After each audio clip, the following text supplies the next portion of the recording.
I have yet to give a speech or have a meeting where somebody doesn't ask me the millennial question. Apparently, millennials as a generation, which is a group of people who were born approximately 1984 and after, are tough to manage. And they're accused of being entitled and narcissistic and self-interested, unfocused, lazy. But entitled is the big one. And because they confound leadership so much, what's happening is leaders are asking the millennials, what do you want? And millennials are saying, we want to work in a place with purpose, love that. We want to make an impact, whatever that means. We want free food and beanbags. And yet, for some reason, they're still not happy. And that's because they're missing, there's a missing piece. What I've learned is that I can break it down into 4 pieces, right? There are four things, 4 characteristics. One is parenting, the other one is technology, the third is impatience, and the fourth is environment. The generation that we call the millennials, too many of them grew up subject to, not my words, failed parenting strategies, where, for example, they were told that they were special all the time. They were told that they could have anything they want in life, just because they want it, right? They were told, some of them got into honors classes, not because they deserved it, but because their parents complained. And some of them got A's, not because they earned them, but because the teachers didn't want to deal with the parents. Some kids got participation medals. You got a medal for coming in last, right? Which the science we know is pretty clear, which is it devalues the medal and the reward for those who actually work hard. And it actually makes the person who comes in last feel embarrassed because they know they didn't deserve it. So it actually makes them feel worse, right? So you take this group of people and they graduate school and they get a job and they're thrust into the real world. And in an instant, they find out they're not special. Their moms can't get them a promotion, that you get nothing for coming in last. And by the way, you can't just have it because you want it, right? And in an instant, their entire self-image is shattered. And so you have an entire generation that's growing up with lower self-esteem than previous generations. The other problem, to compound it, is we're growing up in a Facebook, Instagram world. In other words, we're good at putting filters on things. We're good at showing people that life is amazing even though I'm depressed, right? And so everybody sounds tough, and everybody sounds like they got it all figured out. And the reality is there's very little toughness, and most people don't have it figured out. And so when the more senior people say, well, what should we do? They sound like, this is what you got to do. And they have no clue. So you have an entire generation growing up with lower self-esteem than previous generations, right? Through no fault of their own. Through no fault of their own, right? They were dealt a bad hand, right? Now let's add in technology. We know that engagement with social media and our cell phones releases a chemical called dopamine. That's why when you get a text, it feels good, right? So we've all had it where you're feeling a little bit down or feeling a bit lonely, and so you send out 10 texts to 10 friends, hi, hi, hi, hi, hi, because it feels good when you get a response. It's why we count the likes. It's why we go back 10 times to see if my Instagram is growing slower, did I do something wrong? Do they not like me anymore, right? The trauma for young kids to be unfriended, right? Because we know when you get a hit of dopamine, which feels good. It's why we like it. It's why we keep going back to it. Dopamine is the exact same chemical that makes us feel good when we smoke, when we drink, and when we gamble. In other words, it's highly, highly addictive. Right? We have age restrictions on smoking, gambling, and alcohol, and we have no age restrictions on social media and cell phones, which is the equivalent of opening up the liquor cabinet and saying to our teenagers, hey, by the way, this adolescence thing, if it gets you down. But that's basically what's happening. That's basically what's happening, right? That's basically what happened. You have an entire generation that has access to an addictive, numbing chemical called dopamine through social media and cell phones as they're going through the high stress of adolescence. Why is this important? Almost every alcoholic discovered alcohol when they were teenagers. When we're very, very young, the only approval we need is the approval of our parents. And as we go through adolescence, we make this transition where we now need the approval of our peers. Very frustrating for our parents, very important for us. It allows us to acculturate outside of our immediate families into the broader tribe, right? It's a highly, highly stressful and anxious period of our lives, and we're supposed to learn to rely on our friends. Some people, quite by accident, discover alcohol and numbing effects of dopamine, to help them cope with the stresses and anxieties of adolescence. Unfortunately, that becomes hardwired in their brains, and for the rest of their lives, when they suffer significant stress, they will not turn to a person, they will turn to the bottle. Social stress, financial stress, career stress, that's pretty much the primary reasons why an alcoholic drinks, right? What's happening is, because we're allowing unfettered access to these dopamine-producing devices and media, basically it's becoming hardwired, and what we're seeing is as they grow older, too many kids don't know how to form deep, meaningful relationships. Their words, not mine. They will admit that many of their friendships are superficial. They will admit that their friends, that they don't count on their friends, they don't rely on their friends, they have fun with their friends, but they also know that their friends will cancel on them if something better comes along. Deep, meaningful relationships are not there because they never practice the skill set, and worse, they don't have the coping mechanisms to deal with stress. So when significant stress starts to show up in their lives, they're not turning to a person, they're turning to a device, they're turning to social media, they're turning to these things which offer temporary relief. We know, the science is clear, we know that people who spend more time on Facebook suffer higher rates of depression than people who spend less time on Facebook, right? These things balanced. Alcohol is not bad, too much alcohol is bad. Gambling is fun, too much gambling is dangerous, right? There's nothing wrong with social media and cell phones. It's the imbalance, right? If you're sitting at dinner with your friends and you're texting somebody who's not there, that's a problem. That's an addiction.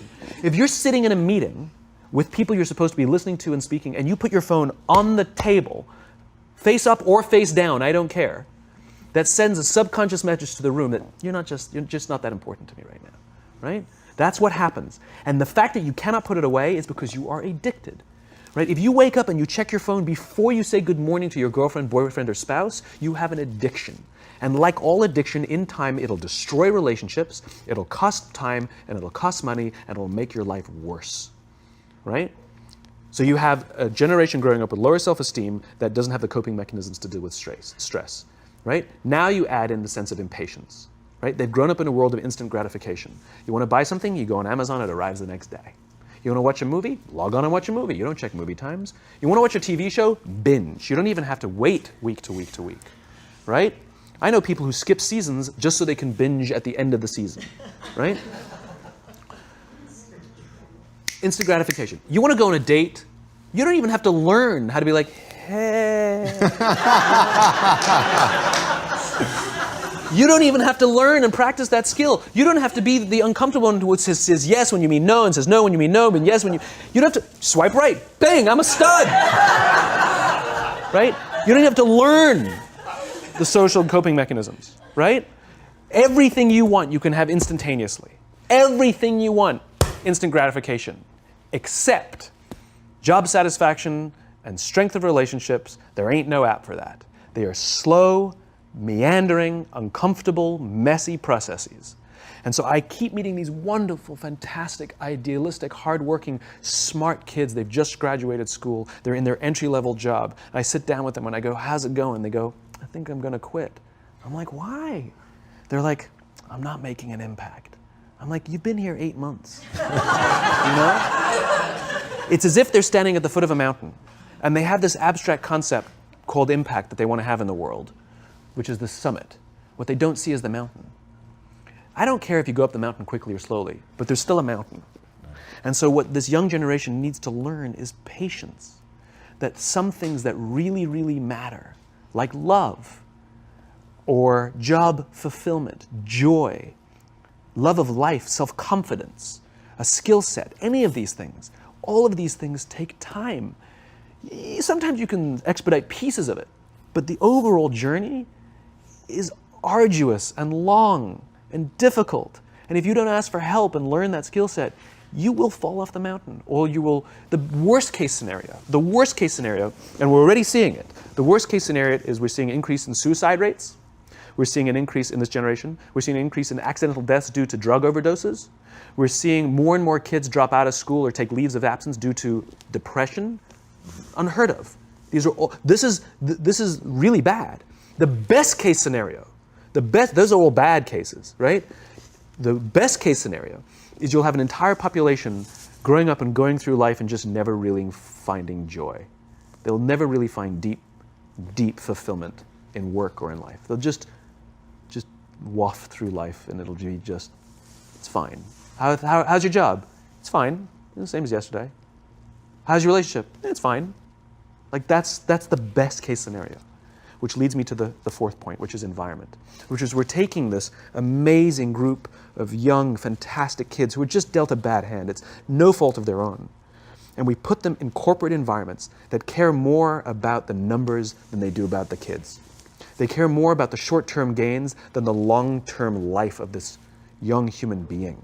We care more about the year than the lifetime, right? And so we are putting them in corporate environments that aren't helping them build their confidence, that aren't helping them learn the skills of cooperation, that aren't helping them overcome the challenges of a digital world and finding more balance, that isn't helping them overcome the need to have instant gratification and teach them the joys and impact and the fulfillment you get from working hard on something for a long time that cannot be done in a month or even in a year.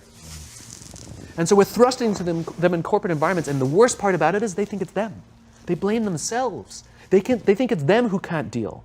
And so it makes it all worse. It's not. I'm here to tell them it's not them. It's the corporations. It's the corporate environments. It's the total lack of good leadership in our world today that is making them feel the way they do. They were dealt a bad hand, and I hate to say it, but it's the company's responsibility. Sucks to be you. Like, we have no choice, right? This is what we got, and I wish that society and their parents did a better job. They didn't. So we're getting them in our companies, and we now have to pick up the slack. We have to work extra hard to figure out the ways that we build their confidence. We have to work extra hard to find ways to teach them the social skills that they're missing out on.